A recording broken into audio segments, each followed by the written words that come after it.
चलिए आगे बढ़ा जाए। तो ध्यान देंगे, पिछले क्लास में हम लोग 80 तक किए थे, आज हम लोग 81 से स्टार्ट करेंगे। क्या कह रहा है क्वेश्चन, एक विभव मापी के दोनों सिरों के बीच एक निश्चित विभवांतर है। दो सेल श्रेणी क्रम में इस प्रकार जोड़ा जाता है कि एक व्यवस्था में दोनों एक दूसरे की सहायता करता है।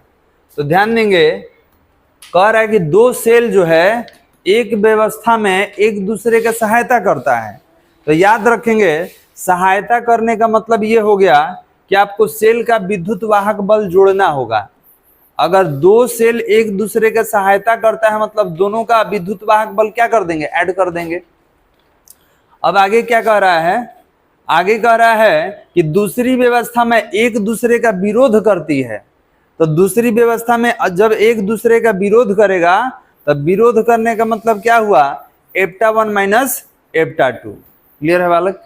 तो जब एक दूसरे का, ध्यान देंगे, सपोर्ट करेगा, एक दूसरे का मदद करेगा तो एप्टा 1 प्लस एप्टा 2, और जब विरोध करेगा तो एप्टा 1 माइनस एप्टा 2। क्लियर है बालक। तो हमको निकालना क्या है, इसमें कह रहा है यहां पर इस संयोजन का संतुलन विभव मापी के तार पर क्रमशः 120 सेंटीमीटर और 60 सेंटीमीटर लंबाइयों पर होता है। तो दोनों सेल के विद्युत वाहक बलों में अनुपात होगा। अनुपात निकालना है दोनों विद्युत वाहक बल का। याद रखेंगे, दो बार लेना होगा, यहाँ दो बैटरी लेंगे, एक एप्टा 1 एक एप्टा 2। इसमें थोड़ा सा लैंग्वेज आपको लिखना होगा। हम लोग क्वेश्चन नंबर हल करेंगे 81 को। तो लिखा जाए, लैंग्वेज लिखेंगे, माना दोनों सेल का विद्युत वाहक बल, माना दोनों सेल का विद्युत वाहक बल एप्टा 1 तथा एप्टा 2 है। माना दोनों सेल का विद्युत वाहक बल एप्टा 1 तथा एप्टा 2 है। दोनों सेल का विद्युत वाहक बल एप्टा 1 तथा एप्टा 2 है। पैराग्राफ चेंज करके लिखेंगे, पहली व्यवस्था के लिए, क्योंकि इसमें दो व्यवस्था दिया था, पहला व्यवस्था और दूसरा, पहली व्यवस्था के लिए और डैश दे देंगे, पहली व्यवस्था के लिए और डैश दे दिए जाए। पैराग्राफ चेंज करके लिखेंगे, जब धारा की दिशा समान हो तो, जब धारा की दिशा समान हो तो, जब धारा की दिशा समान हो तो ध्यान देंगे, जब धारा का दिशा समान रहेगा, एक दूसरे का सपोर्ट करेगा, तो विद्युत वाहक बल क्या कर देंगे, जोड़ देंगे। तो ये कितना हो गया, तो ये हो गया इक्विवेलेंट ईएमएफ इक्वल टू एप्टा 1 प्लस एप्टा 2। लिख लेंगे इसको। और ये पहला है, पहला व्यवस्था के लिए, तो यहाँ 1 नंबर दे दिया जाए। दूसरा व्यवस्था में एप्टा 2 ले लेंगे, इक्विवेलेंट 2 ले लेंगे। तो पहला व्यवस्था में क्या कह रहा था कि एक दूसरे का समर्थन करता है। देखिए, कह रहा है कि एक दूसरे की सहायता करता है। तो सहायता जब करेगा तो ईएमएफ को क्या कर देंगे, ऐड कर देंगे। और दूसरे व्यवस्था में विरोध करने के लिए कह रहा है तो घटा देना होगा। ये लिख लिए, इसको लिखेंगे इसके नीचे, पैराग्राफ चेंज करके लिखा जाए, दूसरी व्यवस्था के लिए, पैराग्राफ चेंज करके लिखेंगे, दूसरी व्यवस्था के लिए, दूसरी व्यवस्था के लिए, और दूसरी व्यवस्था के लिए देखिए ये कितना होगा। तो अब इसमें विरोध करता है तो क्या होगा, एप्टा 1 माइनस एप्टा 2, समीकरण 2 लिख लिया जाए।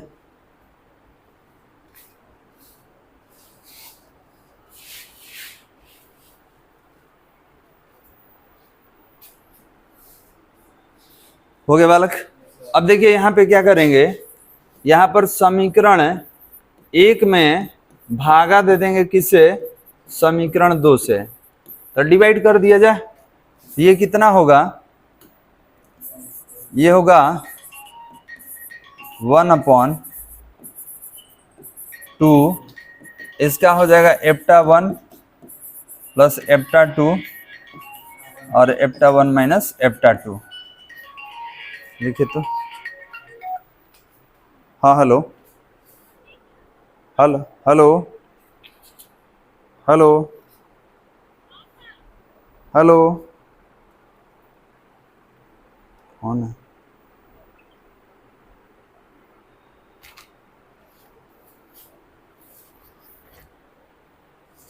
अब देखिए थोड़ा सा सॉल्व कर लेने दीजिए हमको।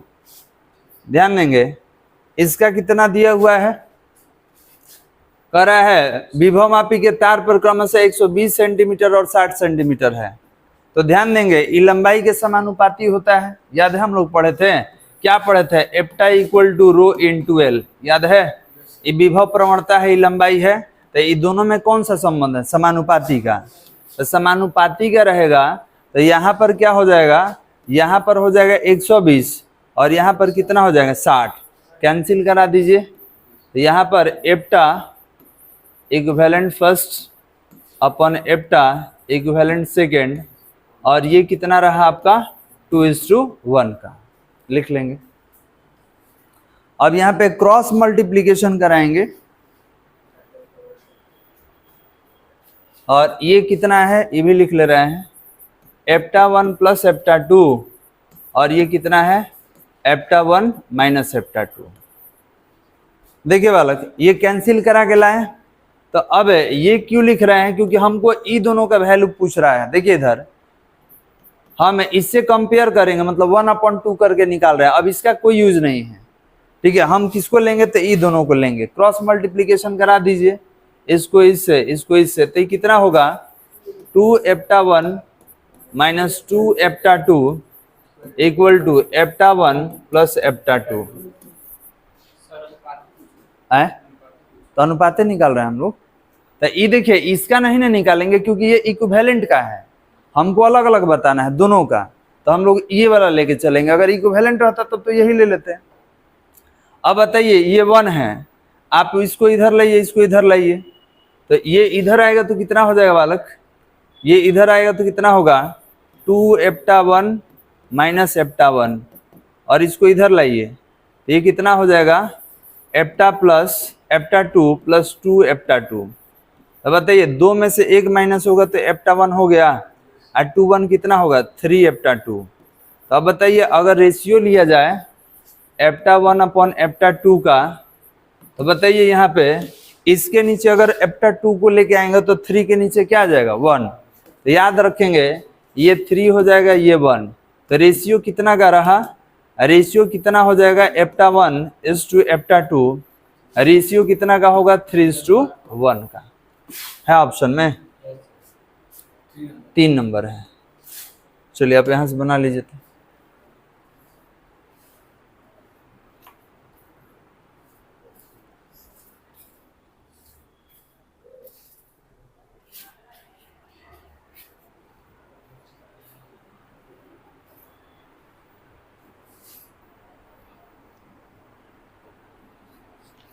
हो गया बालक, आगे बढ़ा था इसको। अब देखिए यहाँ पे दोनों का अलग अलग अनुपात पूछा था, नहीं पूछता तो हम लोग यहीं पे आंसर निकाल देते। हाँ हेलो हेलो, क्लास में है बाबू, बोलिए।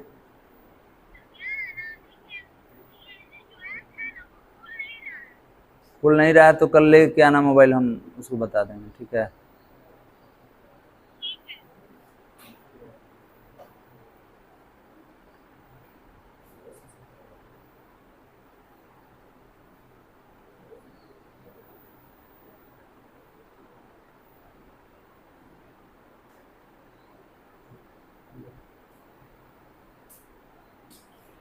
हो गया बालक, चलिए नेक्स्ट।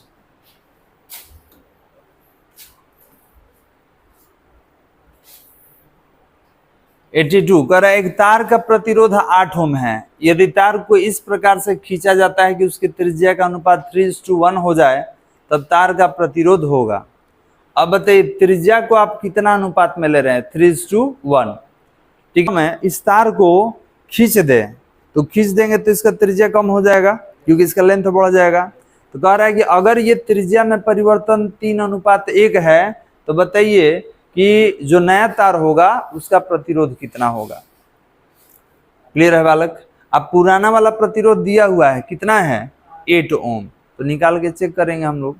तो अब यहाँ पर क्या करेंगे, देखिए इधर थोड़ा सा 82 नंबर में है, तो ये बताइए 82 नंबर में कि अगर आपसे पूछा जाए कि आयतन किसका, तार का पहले और आयतन किसका, उस तार ही का बाद में, ठीक है, ये दोनों अलग अलग होता है कि एक जैसा? एक जैसा। आयतन में परिवर्तन अचर होता है, आप लंबाई बढ़ाइएगा तो क्षेत्रफल कम हो जाएगा, क्षेत्रफल कम कीजिएगा तो लंबाई बढ़ जाएगा, एक बढ़ेगा तो दूसरा घट जाता है। तो इसको हम लोग L1A1 और इसको L2A2 कह सकते हैं, कोई दिक्कत बालक? तो यहां अगर लिखना हो L1/L2 तो ये कितना होगा A2/A1। अब बताइए कि एरिया क्या होता है, पाई आर स्क्वायर, एरिया क्या होगा पाई आर स्क्वायर। तो अब देखिए हम यहाँ पे थोड़ा सा एरिया चेंज करने वाले हैं बालक। क्यों एरिया चेंज करेंगे, तो इसलिए एरिया चेंज करेंगे क्योंकि वहां त्रिज्या में परिवर्तन दिया हुआ है। तो हमको ये देख के बताइए कि क्वेश्चन में किस अनुपात में बदलने के लिए कह रहा है, तो त्रिज्या का अनुपात 3:1 है, 3:1। तो इसका मतलब ये है कि अगर बात किया जाए त्रिज्या में, तो त्रिज्या में और क्षेत्रफल में कैसे संबंध होता है, पाई आर स्क्वायर का। तो यहां पर त्रिज्या जो था 3:1 है, मतलब इतना था इतना कर दिया गया है। तो ये कितना हो जाएगा आपका, ये हो जाएगा A1 वाला और ये क्या हो जाएगा आपका A2 वाला। यहाँ पे रखेंगे, वैल्यू पुट करेंगे यहाँ पे, तो ये कितना हो जाएगा बालक, ये तो सही है आपका आर स्क्वायर और ये पाई आर स्क्वायर, तो ये कितना होगा 3 हो जाएगा ना जी, इसका स्क्वायर हो जाएगा ना। देखिए कैसे, आप बोल दिए कि प्रतिरोध का अनुपात त्रिज्या का अनुपात इतना है, तो पहले आपका त्रिज्या इतना था अभी इतना है, तो ये अनुपात कितना है 3:1। तो R1 क्या है, अगर आप चाहें तो यहाँ लिख दीजिए क्योंकि हो सकता है कंफ्यूजन हो जाए। तो पाई R2 स्क्वायर और ये कितना होगा पाई R1 स्क्वायर, अभी सही है। क्षेत्रफल क्या होता है पाई आर स्क्वायर। अब यहाँ पर ये बताइए कि पाई R2 कितना है, तो आपने बोला 1, तो हमें इसको R ही ले लेते हैं, R का स्क्वायर, और ये कितना पहले वाला, तो ये 3 है, तो ये रखिएगा तो क्या होगा 3R का स्क्वायर। तो अब ये हो गया पाई आर स्क्वायर, इसको थोड़ा सही कर लेते हैं, ये कितना होगा पाई आर स्क्वायर और ये कितना होगा पाई 9R स्क्वायर। अब कहिएगा सर R1 R2 क्यों नहीं ले रहे हैं, तो अब जब हमको मालूम है कि रेजिस्टेंस R है तो हम अलग अलग वेरिएबल क्यों बनाएंगे। हमको मालूम है कि यहाँ पर रेजिस्टेंस जो लेना है R लेना है, तो एक त्रिज्या R है तो दूसरा 3R है, तभी ना 1:3 का रेशियो होगा। तो यहाँ पर ई त्रिज्या हट गया किससे, तो 3R से, ठीक है, ये 3R से, और ये किससे हट गया R से हट गया। कुछ कैंसिल हो रहा है, R स्क्वायर से R स्क्वायर, पाई से पाई। तो बताइए कि इसमें अनुपात कितना का रहा 1:9। तो अगर हमको लेना हो L1/L2 या A2/A1 तो ये किसके बराबर लेंगे 1/9। कोई यहाँ तक दिक्कत समझ में आ रहा है? अब आपसे कहा जाएगा कि आप नया वाला रेजिस्टेंस निकाल के बताइए, तो नया वाला रेजिस्टेंस भी निकाल लेंगे। पहले इसको लिख लीजिए, आप इसको यहां तक लिख लीजिए।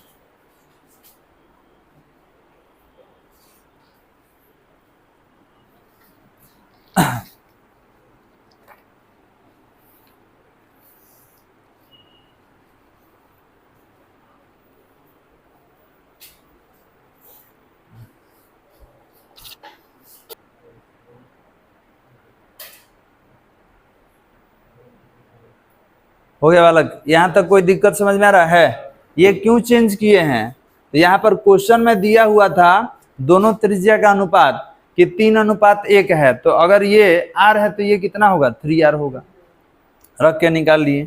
अब देखिए यहाँ तक तो हो गया। अब ये बताइएगा अगर पहला वायर के लिए जब हम लोग नहीं खींचे थे तो उस समय लिखना होगा तो रो इंटू L1/A1 लिख सकते हैं, और जब इसका खींच का लंबाई बढ़ा दिए तो ये R2 हो गया और ये कितना होगा रो इंटू L2/A2 हो जाएगा बालक। कोई दिक्कत? ये कब का है? जब वायर के कॉन्फ़िगरेशन में कोई चेंज नहीं हुआ था। आई कब का है? जब उसका खींच के त्रिज्या 3 से हम 1 कर दिए।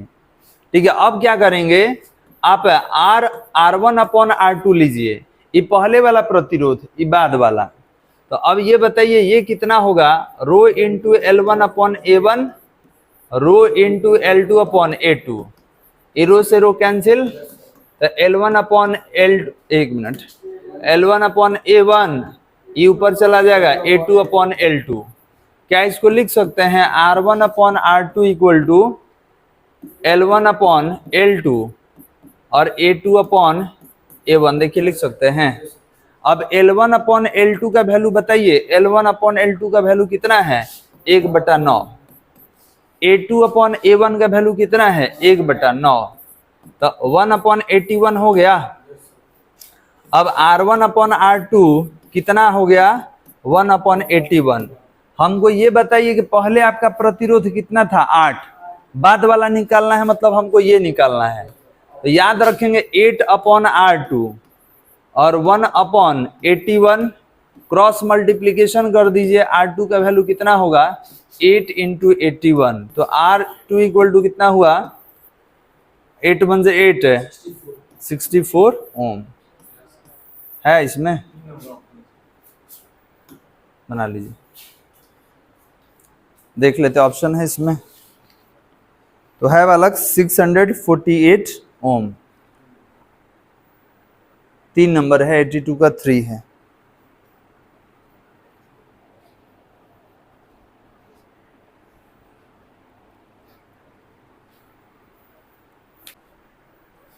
आगे बढ़ा दे,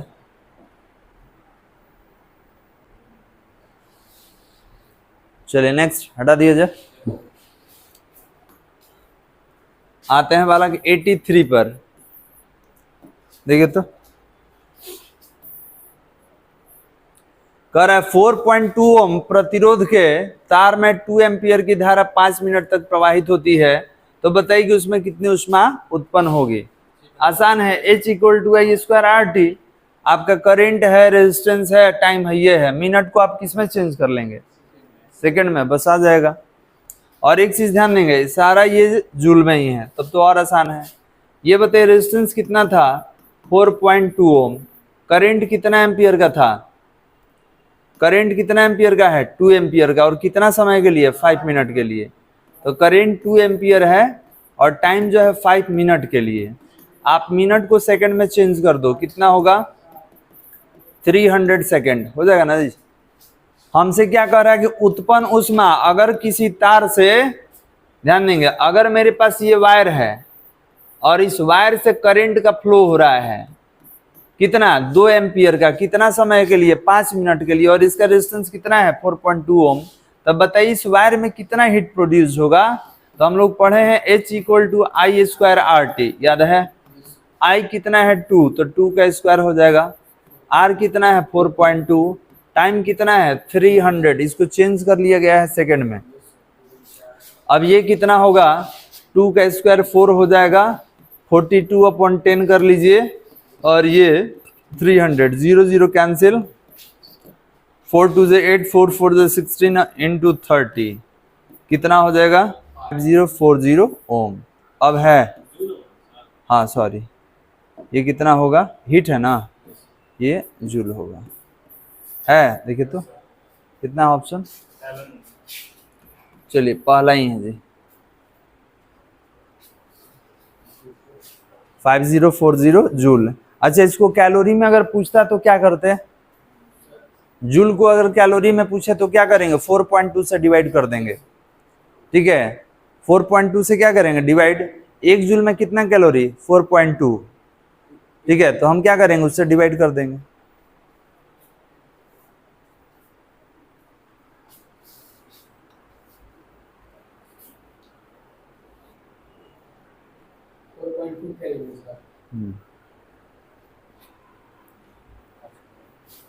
एक जूल में 4.2, एक कैलोरी में 4.2 जूल होता है। एक कैलोरी इक्वल टू 4.2 जूल।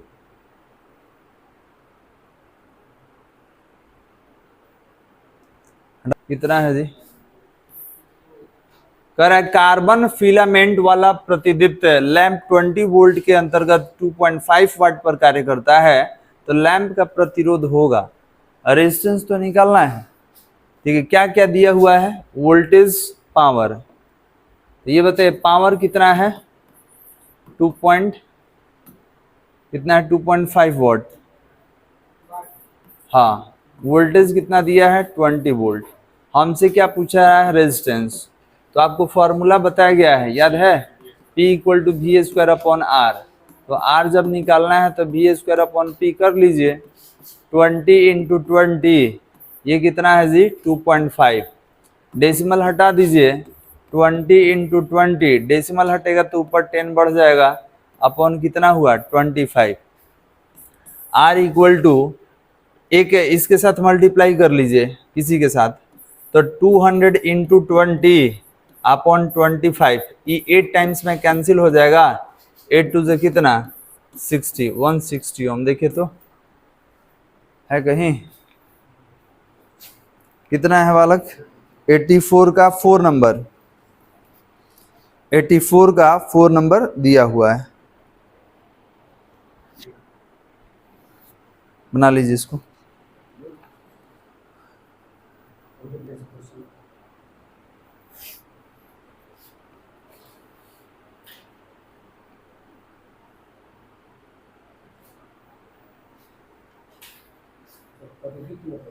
है प्रतिदीप्त जो लाइट इमिट करता है, जो लाइट जनरेट करता है,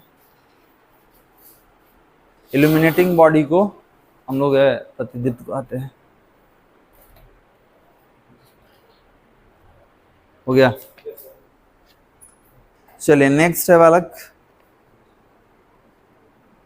85 नंबर क्वेश्चन देखा जाए।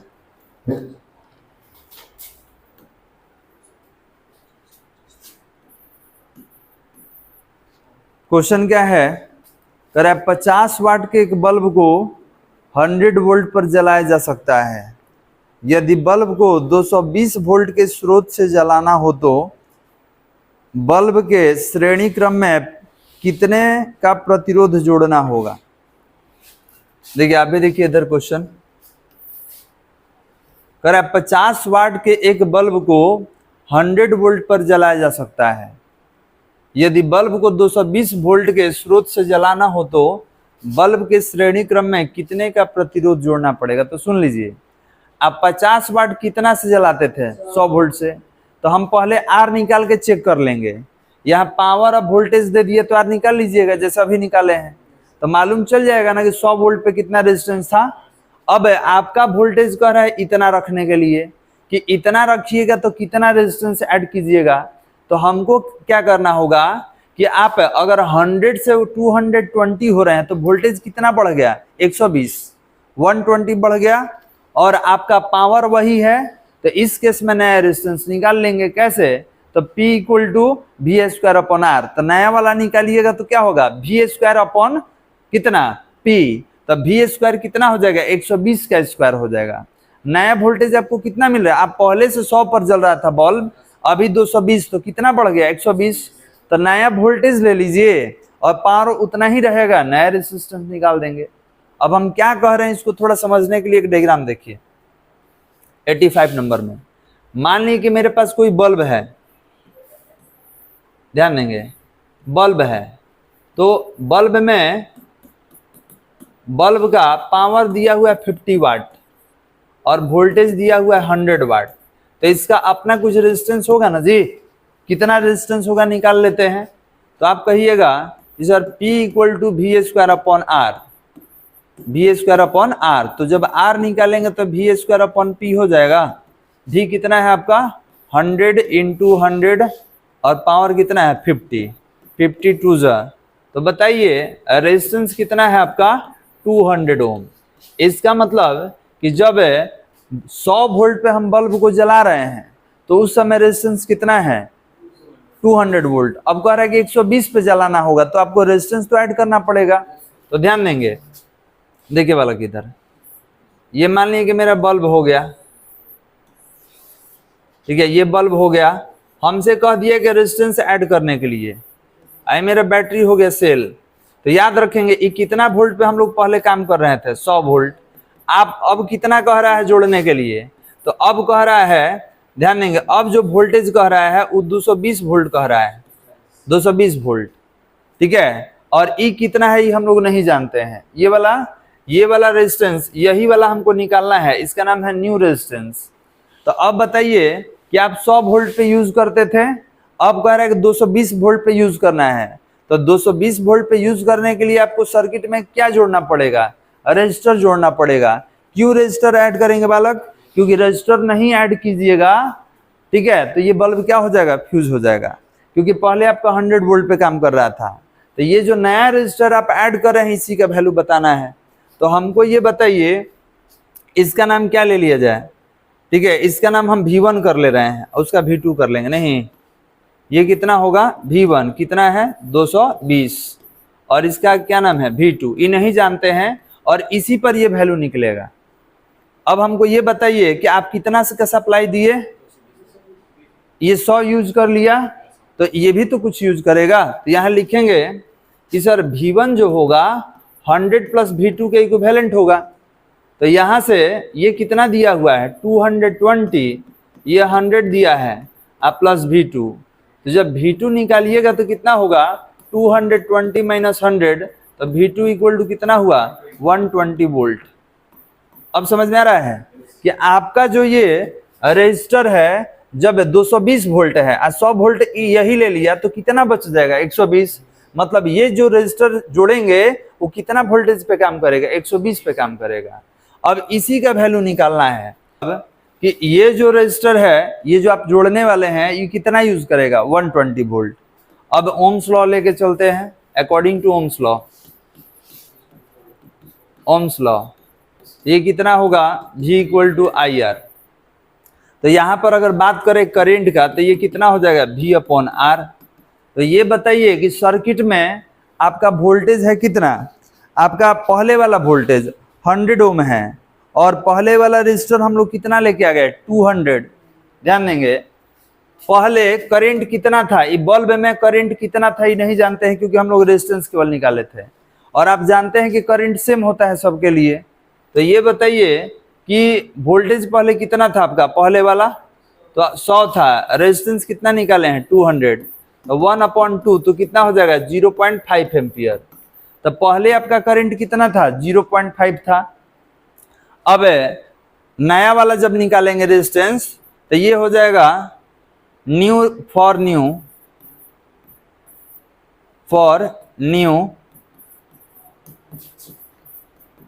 रेजिस्टेंस। तो इसके लिए अगर बात करें तो V इक्वल टू कितना IR, तो R में N लगा दीजिए और इसका नाम क्या है V2। तो यहाँ पर जब निकालिएगा RN तो RN इक्वल टू कितना होगा V2 अपॉन I। ये कितना है जी V2 वाला 120, 0.5 अब आ जाएगा, देख लीजिए निकाल के चेक कर लीजिए, अब आ जाना चाहिए, निकाल दे कितना होगा 120, डेसिमल हटाइएगा 0 बढ़ जाएगा, कितना हो जाएगा 2, कितना 240, देखिए तो आ रहा है, हो जाएगा, शुरू से कर देना इसको।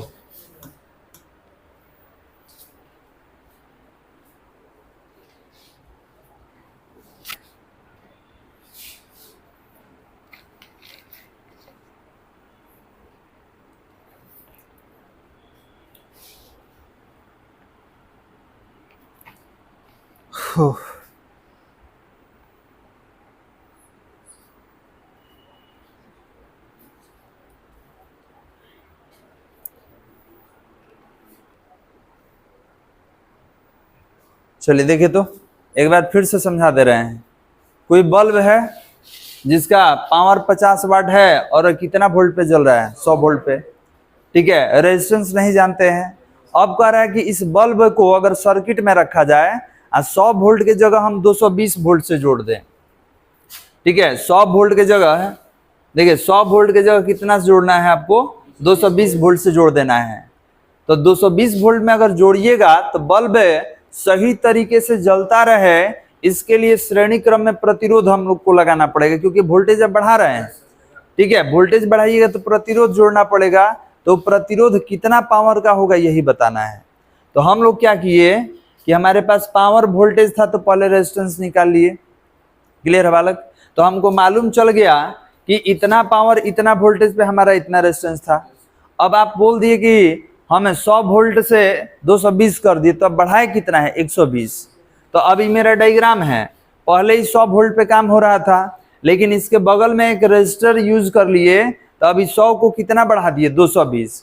तो इसका मतलब 220 का सप्लाई होगा तो 100 ले लेगा ये, और ई कितना वोल्टेज लेगा तो 120 लेगा। इसी को निकालने के लिए हम लोग देखिए यहाँ पर रखे हैं कि V1 equal to 100 plus V2, तो जब V2 निकालिएगा तो ये 220 माइनस होगा तो 120 वोल्ट। अब हम यहाँ क्या निकाले हैं कि बल्ब में कितना पहले करंट चल रहा था ये देखना है, क्योंकि सीरीज ये पाथ कौन सा है सीरीज, तो सीरीज में तो करंट सेम होता है। तो हमको ये देखना है कि पहले इस बल्ब में कितना करंट था। तो करंट के लिए हम ओम्स लॉ लिए, V इक्वल टू IR से करंट निकाल लिए। अब बताइए कि हमको इसका रेजिस्टेंस निकालना है, हमको इसका रेजिस्टेंस निकालना है। तो यहां से फिर एक नया रेजिस्टेंस के लिए हम फॉर्मूला क्या लेंगे, तो V इक्वल टू IR। तो यहाँ पर वोल्टेज का नाम क्या लिए हैं V2, यहाँ करंट तो वही रहेगा और रेजिस्टेंस क्या है न्यू वाला। तो जब न्यू वाला रेजिस्टेंस निकालेंगे, न्यू वाला रेजिस्टेंस निकालेंगे तो इसको हम लोग न्यू वाले का नाम RN दे दिया जाना जी, RN देंगे ना। RN इक्वल टू, तो ये कितना होगा V2 अपॉन I हो जाएगा। अब V2 का वैल्यू ध्यान देंगे, V2 का वैल्यू कितना था 120, I का वैल्यू कितना था 0.5। अब यही डेसिमल हटाइएगा तो एक जीरो ऊपर बढ़ जाएगा, तो ये 10 हो गया, 5 2 टाइम्स में कैंसिल होगा 240 बना लीजिए।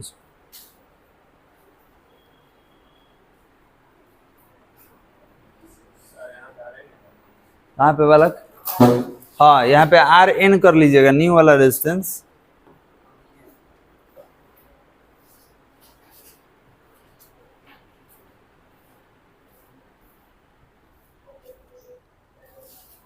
आगे बढ़ा जाए, चल ये कितना था बालक 85, 86 में आइए 86 देखा जाए क्वेश्चन। कह रहा है कि 10 ओम प्रतिरोध वाले एक तार में 2 एम्पियर की धारा 5 मिनट तक प्रवाहित की जाती है। यदि J का मान 1 हो तो तार में उत्पन्न ऊष्मा क्या होगा, क्या 12,000 निकाले हैं। चलिए तो गिवन डाटा पहले लिखिए, जो दिया हुआ है उसको लिखा जाए। तो ध्यान देंगे रेजिस्टेंस कितना है 10 ओम, करंट कितना है, करंट कितना है बालक 2 एम्पियर, और कितना समय के लिए है 5 मिनट के लिए। हमको क्या निकालना है तार में उत्पन्न ऊष्मा। अच्छा एक चीज और है, यहाँ J दिया हुआ है बालक, J क्या है आपका current density I upon A। J का वैल्यू 1 दिया हुआ है, तो J का तो जरूरत है ही नहीं यहाँ पे, नहीं ध्यान देंगे J क्या होता है करंट डेंसिटी होता है, इसका वैल्यू का जरूरत नहीं है, लिख दे रहे हैं J इक्वल टू कितना है, तो J इक्वल टू 1 है, current density I upon A होता है। तो हमसे क्या पूछ रहा है उत्पन्न ऊष्मा, तो ये तो निकल जाएगा जी H equal to I square RT, तीनों है ना आपके पास। मिनट को किस में चेंज कर लीजिएगा सेकंड में, ध्यान देंगे ये जो मिनट है इसको आप 60 से मल्टीप्लाई करके चेंज कर लीजिए, कितना है R10, और टाइम 5 मिनट, सेकंड में चेंज करने के लिए मल्टीप्लाई, ये 4 हो गया, ये 10 हो गया, ये 300 हो गया, तो H इक्वल टू 3 4 से 12 हो गया, और कितना 1 2 3 इतना ओम है। ठीक है, अच्छा सॉरी हीट है ना, जूल हो गया। कितना नंबर है जी 2 नंबर, 86 का 2 12,000 जूल।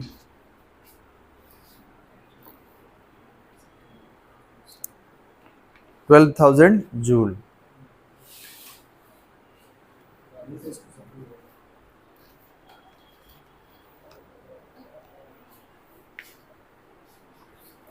हो गया बालक, हटा दे। 87 देखा जाए, कह रहे एक सेल के सिरे दो समानांतर क्रम में जुड़े तारों से जोड़े गए हैं। उन तारों के प्रतिरोध क्रमशः 1 ओम और 2 ओम है। समान समय में दोनों तारों में उत्पन्न ऊष्मा का अनुपात। तो ध्यान देंगे समानांतर क्रम है जी, क्वेश्चन नंबर 87। तो समांतर क्रम, पहले फॉर्मूला बताइए, V square upon R into T. तो समांतर क्रम में भी क्या होता है, अचर। टाइम भी कह दिए कि समान है, तो ये भी क्या हो गया, अचर हो गया। जब दोनों अचर हो गया तो उसमें में प्रतिरोध में कौन सा संबंध, व्युत्क्रमानुपाती। अब यहाँ प्रतिरोध का अनुपात दे दिया है 1 ओम और कितना 2 ओम। तो बताइए ये दोनों कट गया तो अनुपात 1:2 है, तो इसका उल्टा होना चाहिए। तो अगर H1 अपॉन H2 निकालिएगा तो इसका उल्टा कितना होगा, 2:1, 2:1। ऐसा बहुत सारा क्वेश्चन हम लोग सॉल्व किए।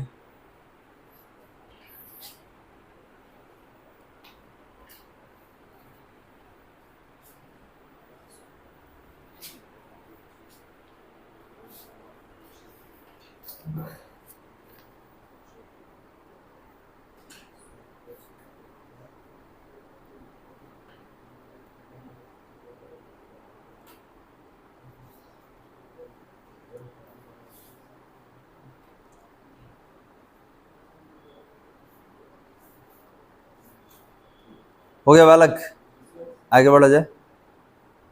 चलिए 88 देखिए, तो कह रहे 100 वाट का बल्ब 10 घंटा प्रयोग में लाया जाता है, तो कुल यूनिट का संख्या बताइए। ध्यान देंगे, पावर कितना है 100 वाट,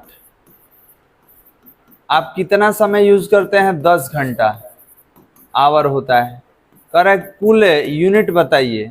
तो ध्यान देंगे P = E/T होता है, पढ़े हम लोग, ठीक है। तो अब यहाँ पर E निकालिएगा, एनर्जी निकालिएगा, तो E होता है P × T। तो ये 100 वाट है और ये कितना है, 10 आवर है, तो ये हो गया 1000 वाट आवर। 1000 हटेगा तो 1 किलो हो जाएगा, किलो वाट आवर, और 1 किलो वाट को 1 यूनिट कहा जाता है।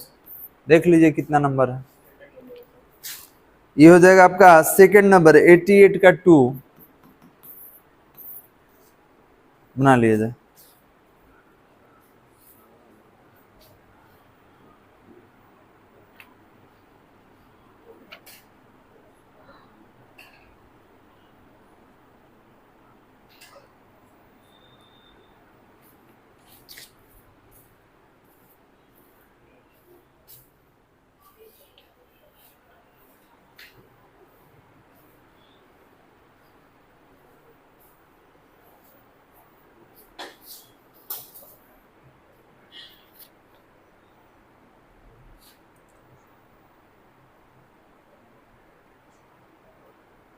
हटा दे।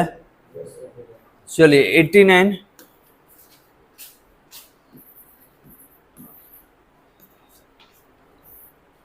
करेक्ट। दो समान बल्ब जिस पर 220 वोल्ट 100 वाट अंकित है, तो श्रेणी क्रम में 220 वोल्ट से जोड़ा जाता है, तो कुल उत्पन्न शक्ति का मान बताइए।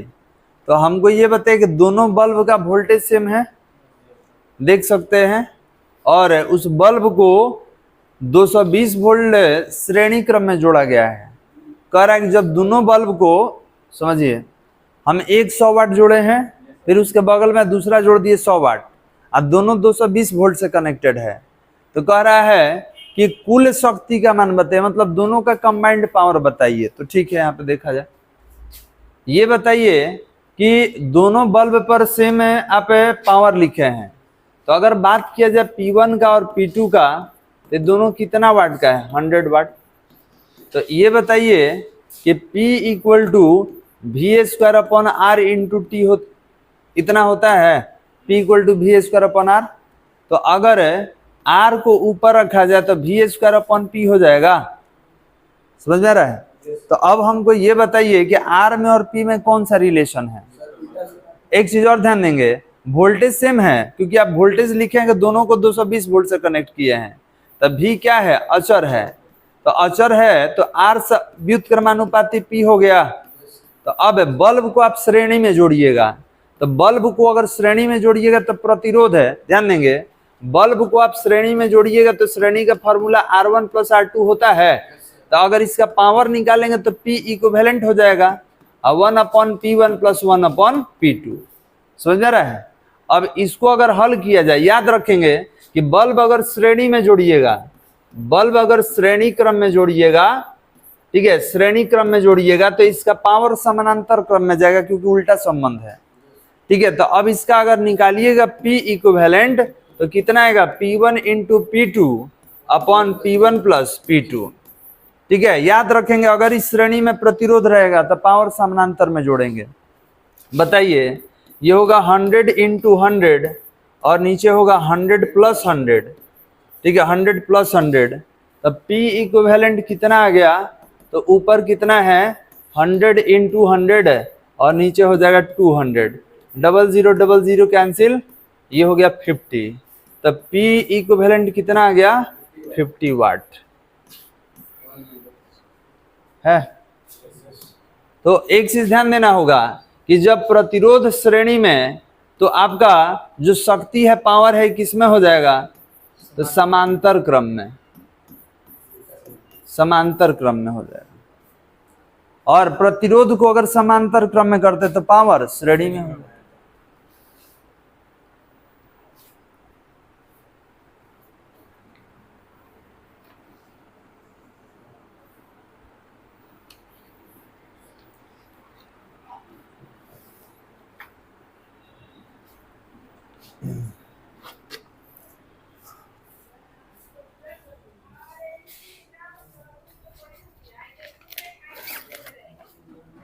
मेरा हो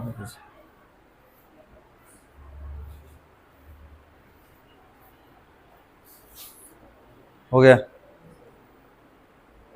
गांव नहीं जाना है तुमको, यहीं रहते हो ना।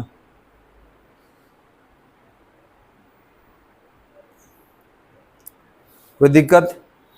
बताइए, प्रतिरोध अगर श्रेणी में रहे तो पावर को किस में रखेंगे, समांतर क्रम में। और अगर प्रतिरोध को समांतर में कर दीजिएगा तो पावर किस में हो जाएगा, श्रेणी में। श्रेणी मतलब P1 + P2 ले लेंगे। आगे बढ़ा दे इसको।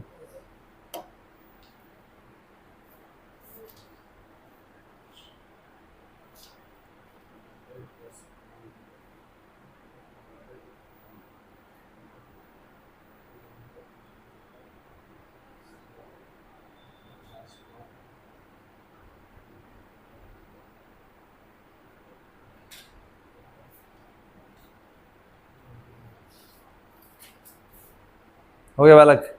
चल अगला क्वेश्चन 90। यहां क्या कह रहा है, यदि दो बल्ब को समांतर क्रम में जोड़ दिया जाए तो कुल उपयुक्त शक्ति बराबर होगा। तो ये बताइए कि बल्ब को समांतर क्रम में जोड़िएगा मतलब आपका प्रतिरोध किस में होगा, प्रतिरोध समांतर क्रम में होगा, समांतर क्रम में होगा। कौन, प्रतिरोध। तो पावर किस में होगा जी, श्रेणी क्रम में होगा, श्रेणी क्रम में होगा। तब P इक्विवेलेंट कितना हो जाएगा, P1 + P2। तो कितना होगा, 100 + 100 = 200 वाट।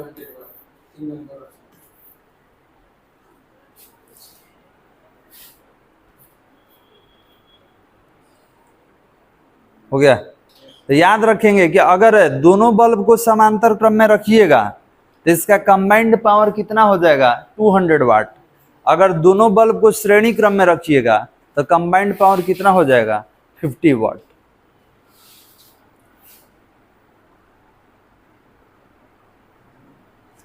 अच्छा ये बताइए कि श्रेणी क्रम में पावर घट क्यों गया है, क्योंकि श्रेणी क्रम में प्रतिरोध ज्यादा होता है। तब प्रतिरोध ज्यादा होगा तो पावर को क्या कर देगा, कम कर देगा। और समांतर क्रम में क्या होता है, प्रतिरोध कम होता है तो पावर ज्यादा होता है। ठीक है, तो देखिए यहाँ पावर क्या हो गया, दोनों का जोड़ के बढ़ गया। क्यों, क्योंकि प्रतिरोध क्या हो जाता है, कम हो जाता है। बस यही रोक दिया जाए, बाकी अगले क्लास में करेंगे। कहाँ तक, 90 तक हो गया ना जी।